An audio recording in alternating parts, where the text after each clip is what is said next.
जब लक्ष्य निर्धारित करेंगे तो जीवन में संघर्ष आएगा। संघर्ष आए तो उससे डरिए मत। संघर्ष आपको एक अवसर प्रदान करता है। आपके जीवन में एक चुनौती आपके लिए नया अवसर लेकर आती है। वो आपको तराशती है, वो आपको निखारती है, वो आपके व्यक्तित्व को विकास में बढ़ाती है, ताकि आने वाले जीवन में अनेक से बड़ी बड़ी चुनौतियों को आप आसानी से सामना कर सके। तो लक्ष्य निर्धारित करेंगे तो संघर्ष आएगा ही। जब संघर्ष आए तो घबराइए मत। संघर्ष आए तो भयभीत मत होइए। बहुत सारे बच्चों को ये भयभीत होता है कि परीक्षा में हम अच्छे अंकों से पास हो पाएंगे कि नहीं हो पाएंगे। बहुत लोगों को भयभीत होता है कि मुझे किसी द्वारा अपमानित न होना पड़े। बहुत लोगों का भय होता है कि मेरी संपत्ति दौलत पे किसी दूसरे द्वारा अधिकार न कर दिया जाए। लेकिन शिक्षक और छात्र को भयभीत इसलिए नहीं होना चाहिए क्योंकि आप अपने निर्धारित हुए कार्यों को अगर लगन से आप करते हैं तो निश्चित तौर आप अपने लक्ष्य को निर्धारित प्राप्त कर लेंगे। आजकल क्या हो रहा है, किसी भी छात्र को उन्नत होने के लिए शिक्षक और छात्र दोनों को परिश्रम करना होगा।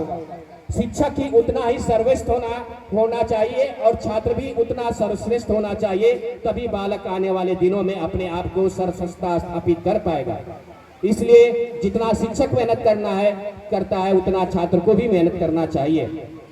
अब मार्गदर्शन की बात आती है। आपने लक्ष्य निर्धारित कर लिया, लक्ष्य निर्धारित समय आपका संघर्ष आया, संघर्ष से आप भयभीत हुए, तो उस भय से निकालने के लिए कोई एक मार्गदर्शक चाहिए। वो मार्गदर्शक आपका गुरु होगा, वो मार्गदर्शक आपका माता पिता होंगे, वो मार्गदर्शक आपका समाज होगा।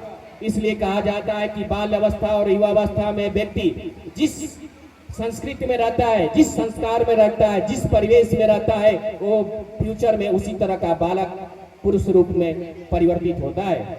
इसलिए आप संगति अच्छा रखिए। संगति अच्छा रखेंगे तो आपके पास बुद्धि विवेक अच्छे आएंगे। आपको कार्य करने के लिए एक ऊर्जा प्राप्त होगी, आत्मबल प्राप्त होगा। और जब आपको आत्मबल प्राप्त होता है तो निश्चित तौर से आप किसी बड़े से बड़े कार्य को बड़े सरल अंदाज में कर सकते हैं।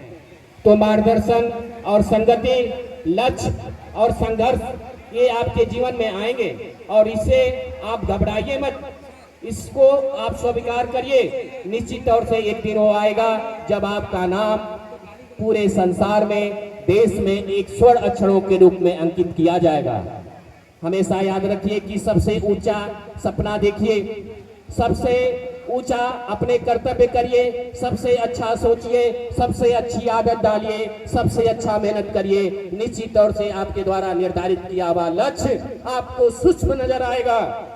अगर आपने अपने जीवन में विजन स्पष्ट नहीं किया, अपने लक्ष्य को निर्धारित नहीं किया, अपने कार्यों के करने के तरीके को नहीं अपनाया, आपने योजनाबद्ध तरीका नहीं अपनाया, तो निश्चित तौर से एक छोटा कार्य भी आपके लिए हिमालय पर्वत जैसा कठिन प्रतीत होगा। इसलिए हमेशा अपने जीवन में विजन को स्पष्ट रखिए, लक्ष्य को स्पष्ट रखिए, संघर्ष से मत डरिए, जीवन में भयभीत होने मत दीजिए और मार्गदर्शक अच्छे गुरुओं के साथ रखिए, संगति अच्छी रखिए। निश्चित तरह से वो दिन दूर नहीं होगा जब यह छोटा सा बड़ा हुआ हिमालय पर भी आप कुछ सेकंडों में पटाखा फटा करके आएंगे और विश्व में अपने नाम को स्थापित करेंगे। इन्हीं शब्दों के साथ मैं हमेशा आपको एक बात याद दिलाता हूं कि आत्मविश्वास में कभी मत कमी होने देना, पीछे किए हुए कार्यों पे कभी पछतावा मत करना और आने वाले भविष्य के लिए कभी चिंता मत करना, क्योंकि पछतावा जो है आपके शरीर को गलाता है, आने वाला चिंता आपको भयभीत कराता है। इसलिए वर्तमान में जियो और लक्ष्य को निर्धारित करो और चलो एक साथ हम आवाज लगाते हैं, यह लक्ष्य हमारा कुछ भी नहीं। अब हम प्रण लेते हैं, इसको 8 पताका फहरा कर मानेंगे, 8 पताका फहरा कर मारेंगे। धन्यवाद।